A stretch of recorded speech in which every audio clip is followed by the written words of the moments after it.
Bon début de semaine, bienvenue au Vidéojournal. D'abord, vous le savez, la pénurie de logements, c'est un enjeu important un peu partout et c'est le cas notamment dans la MRC du Haut-Saint-François.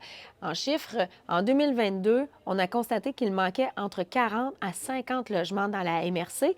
On a donc décidé de s'attaquer au problème en créant un OBNL qui s'appellera les Habitations du Haut-Saint-François. Qui va nous permettre par la suite de faire des demandes de financement pour faire la construction et aussi après ça peut-être acquérir des habitations là, pour répondre à ce besoin criant d'habitation à prix abordable là, dans le Haut-Saint-François. L'organisme doit être constitué ce mercredi.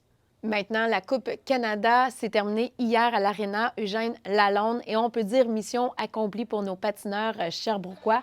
C'était un retour à la compétition pour Kim Boutin. Franchement, pari réussi pour la patineuse. Donc, Kim qui a gagné 4 médailles pendant cette fin de semaine et Jordan Pierre-Gilles, Félix Roussel ont également gagné chacun 2 médailles pendant cette fin de semaine. Oui, je suis vraiment fière. Je pense que c'était mon objectif, c'était vraiment de commencer en force pour maximiser mon énergie. Je suis content de comment ça finit pour vrai. 2 médailles, les 2 au 1500 mètres. Étant premier au monde aux 500, en ce moment, je m'attendais à faire des bons 500 puis me qualifier avec ça. Puis ça a l'air que c'était le 1500 en fin de semaine. Les gens qui viennent nous voir ici, quand vous regardez les finales A, c'est le même calibre. On a fait des temps extraordinaires aux 500 mètres, extraordinaires aux 1000 mètres cette fin de semaine à Sherbrooke. La glace est ultra rapide. Puis ça allait même quasiment plus vite que dans beaucoup d'arénas sur le circuit de la Coupe du monde. C'était une compétition importante en fin de semaine pour les patineurs. Ça leur permettait de gagner leur place sur l'équipe nationale pour la fin de la saison en Coupe du monde. Donc, pour nos patineurs sherbrookois, ça regarde franchement bien. Ils devraient faire partie de l'équipe et l'annonce sera officielle là, dans les prochains jours.